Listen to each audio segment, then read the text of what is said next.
Salam, axşamınız xeyir olsun. Gün ATV-yə baxırsınız. Studiyada Aynur Zahid, əvvəlcə əsas xəbər başlıqlarına qısaca nəzər salaq. Pezeşkiyan mənə zəmanət verib Xamneydən açıqlama.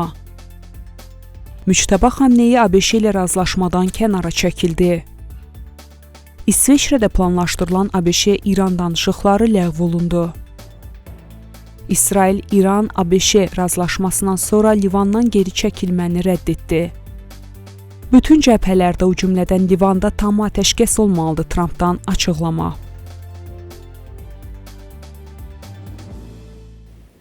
İndi isə də ətraflı. İranın ali rəhbəri Müçtəbə Xamneyi ABŞ ilə imzalanan memorandumla bağlı xalqa müraciət edib. Xamneyi bu barədə X sosial şəbəkə hesabında yazıb. Prezidentin İran xalqını və müqavimət cəbhəsinin hüquqlarını qoruyacağına dair şəxsən zəmanət verməsi və məsuliyyəti üzərinə götürməsi səbəbindən bu müqaviləyə icazə verilib. Əgər ABŞ tərəfi gələcəkdə qeyri-rəsmi və həddindən artıq tələblər irəli sürərsə, İran buna boyun əyməyəcək və gələcək danışıqlar düşmənin ideyasını qəbul etmək mənasına gəlmir deyə İranın ali rəhbəri öz müraciətində bildirib. Qeyd edək ki, ABŞ ilə İran arasında anlaşma memorandumunu hər iki ölkənin prezidenti elektron qaydada imzalayıb. Müçtəbə Xamneyi ABŞ və İran arasında imzalanan memorandumla razı olmadığını, lakin onun icrasına icazə verdiyini bildirib. ABŞ ilə razılaşmanın imzalandığı bir vaxtda İranın görünməyən lideri başqa fikrim var idi deyib.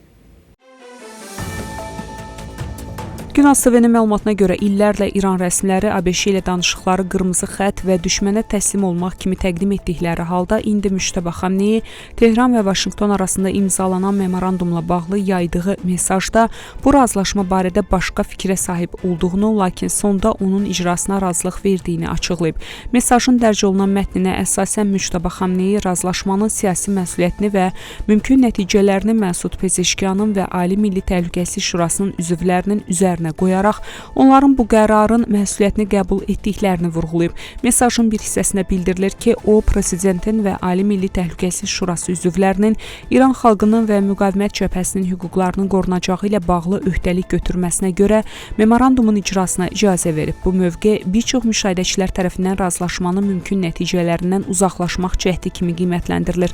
Sözgedən razılaşma 40 günlük müharibədən və İranın üzləşdiyi ağır iqtisadi və hərbi itkilərdən sonra əldə olunub. İran hakimiyyətinin tənqidçiləri bildirirlər ki, illərlə anti-Amerika şüarları səsləndirən və regional siyasətlərə milyardlarla dollar xərcləyən rejim indi iqtisadi və siyasi böhranlardan çıxmaq üçün Vaşinqtonla razılaşmağa məcbur qalıb. Bununla yanaşı hakimiyyət bu qərarın tam məsuliyyətini üzərinə götürməməyə və mümkün siyasi xərcləri digər qurum və rəsmilərin üzərinə yönəltməyə çalışır. ABŞ və İran arasında bugün İsveçrədə keçirilməsi planlaşdırılan danışıqlar baş tutmayacaq. Bu barədə İsveçrə Xarici İşlər Nazirliyinin açıqlamasında bildirilib. Qeyd edək ki, bu açıqlama ABŞ vitse-prezidenti James Vance'in Tehran və Vaşinqton arasında müharibəyə son qoymaq üçün əldə edilən razılaşmanın həyata keçirilməsi ilə bağlı danışıqlara başlamaq üçün cümə günü İsveçrədə planlaşdırılan səfərinin təxirə salınmasından sonra verilib. Bununla yanaşı, İran tərəfinin də İsveçrəyə səfərinin ləğv edildiyinə dair xəbərlər yayılmışdı. Birləşmiş Ştatların vitse-prezidenti James Vance ABŞ və İran arasında anlaşma memorandumunun imzalanma mərasimi üçün cümə axşamı İsveçrəyə səfər etməyi planlaşdırmır. Bunu Vance'in sözçüsü jurnalistlərə açıqlaması zamanı deyib. O, səfərin təxirə salınması ilə bağlı heç bir əlavə məlumat verməyib. Axios portalı və İsrail televiziyasının 12-ci kanalının müxbiri Barak Ravid isə Vance'in səfərinin təxirə salınmasını Tehranın Livanla bağlı mövqeyi ilə əlaqəli ola biləcəyini deyib. Qeyd edək ki, daha əvvəl İran rəsmilərinin İsveçrəyə səfərinin təxirə salınması ilə bağlı məlumat yayılıb. Əlavə edək ki, ABŞ və İran sazişinin 19 iyunda İsveçrədə imzalanacağı gözlənilirdi. ABŞ İranla bağlanan yekun razılaşmaya digər ölkələr üçün geniş təhlükə yarada biləcəyi raketlərin hazırlanmasına qadağa qoyulmasını da daxil etmək niyyətindədir. Bunu Birləşmiş Ştatların vitse-prezidenti James Vance Ağ Evdə keçirilən mətbuat konfransında bildirib. Biz onların xeyli sayda ballistik raketlərini və buraxılış qurğularını məhv etmişik, lakin yekun razılaşmanın bir hissəsi olaraq onların dünya üçün geniş təhlükə yarada biləcək raketlər hazırlaya bilməyəcəklərini ümid edirik, deyə Vance əlavə edib. Onun sözlərinə görə ABŞ İrandan özünü müdafiə hüququndan tamamilə imtina etməsini tələb etmir, lakin Vaşinqton Tehranın nüvə potensialını bərpa edə bilməməsini təmin etmək niyyətindədir. ABŞ-nin vitse-prezidenti İranın nüvə proqramının məhv edildiyini və hazırda əsas məqsədi ölkənin gələcəkdə bu imkanları bərpa etməsinin qarşısını almaq olduğunu deyib. ABŞ vitse-prezidenti James Vance bildirib ki, İranda yaradılması nəzərdə tutulan 300 milyard dollarlıq investisiya fondu barədə danışmaq hələ ki tezdir və hər hansı geniş sərmayə qoyuluşu İranın davranışını dəyişməsindən və öhdəliklərini tam yerinə yetirməsindən asılı olacaq.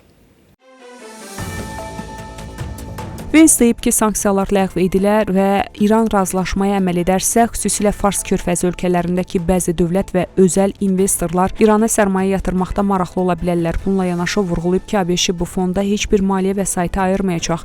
ABŞ vitse-prezidenti İranın raket proqramına da toxunaraq bildirib ki, Vaşinqton son müharibə zamanı İranın ballistik raketlərinin və raket buraxılış qurğularının əhəmiyyətli hissəsini məhv edib. O əlavə edib ki, ABŞ İranın adi müdafiə imkanlarına malik olmasına qarşı deyil. Lakin Tehran geniş miqyaslı təhlükə yarada biləcəyi raketlərin hazırlanmasından çəkinməlidir. Vance sonda vurğulayıb ki, Vaşinqton İranın bölgədəki proksi qruplara dəstəyini dayandırılmasını, regionda sabitliyi pozan fəaliyyətlərə son verməsini və nüvə silahı proqramını yenidən bərpa etməməsini istəyir. İsrail ordusu Cənubi Livanı tərk etməyəcək. Günas TV xəbər verir ki, İsrailin baş naziri Benyamin Netanyahu İran və ABŞ arasında imzalanan anlaşmadan bir gün sonra İsrail qüvvələrinin Livanın cənubundan çıxmayacağını və bölgədəki təhlükəsizlik bufer zonasının saxlanılacağını bildirib. Netanyahu şimal şəhərlərinə təhlükəsizlik və rifahı qaytaracaq deyərək İsrail ordusunun təhlükəsizlik ehtiyaclarını tələb etdiyi müddətcə Livanın cənubunda qalacağını vurğulayıb. Bu açıqlamalar İran-ABŞ razılaşmasının bütün cəbhələrdə, o cümlədən Livanda hərbi əməliyyatların dayandırılmasını nəzərdə tutan bəndləri fonunda verilib. Buna baxmayaraq, İsrailin Livanın cənubunda Hizbullah mövqelərinə hücumlarını davam etdirdiyi bildirilir. Livan mediası isə İsrail ordusunun hücumlarında razılaşmadan bir neçə saat sonra ən az 3 nəfərin öldüyünü xəbər verib. Netanyahu həmçinin mübarizənin bitmədiyini və İsrailin ABŞ ilə yaxın münasibətlərini qoruyub saxlamalı olduğunu deyib. Bu, İran-ABŞ razılaşmasından sonra Netanyahunun ilk rəsmi reaksiyasıdır. Razılaşma İsrail hökumət koalisiyasının bəzi üzvləri tərəfindən də tənqid olunub. ABŞ prezidenti Donald Trump yaxın şərqdəki bütün münaqişələrin dayandırılmasını tələb edib. Trump Truth Social platformasında paylaşım edərək bildirib ki, ABŞ sülhə sadiqdir və yaxın şərqdəki bütün münaqişə cəbhələrində, o cümlədən Livan, Hizbullah və İsrail arasında tam atəşkəsin bərqərar olunmasını gözləyir. O paylaşımında yazıb, Birləşmiş Ştatlar sülhə sadiqdir və biz regiondakı hər kəsi danışıqlarımızın mümkün olan ən yaxşı şəkildə irəliləməsi üçün öz öhdəliklərinə sadiq qalmağa təşviq edirik. Trump həmçinin qeyd edib ki, maliyyə bazarları neft qiymətlərinin azalması və birja indekslərinin artımını müsbət qarşılayıb. O əlavə edib, biz bütün cəbhələrdə, o cümlədən Livan, Hizbullah və İsraildə daxil olmaqla tam atəşkəs gözləyirik. ABŞ prezidenti bu açıqlamaları İran-ABŞ razılaşmasına əsasən aparılan danışıqların davam etdiyi və prosesin növbəti 60 gün ərzində sürəcəyi barədə açıqlamalar fonunda verib. Trumpın mesajı İsrailin baş naziri Benyamin Netanyahunun bəyanatından bir neçə saat sonra yayılıb. Netanyahu daha əvvəl İsrail ordusunun Livanın cənubundan geri çəkilməyəcəyini bildirmişdi. Belə hörmətli tamaşaçılar, bu saata çatdıracağım əsas xəbərlər bunlar idi. Görüşmək ümidi ilə salamat qalın.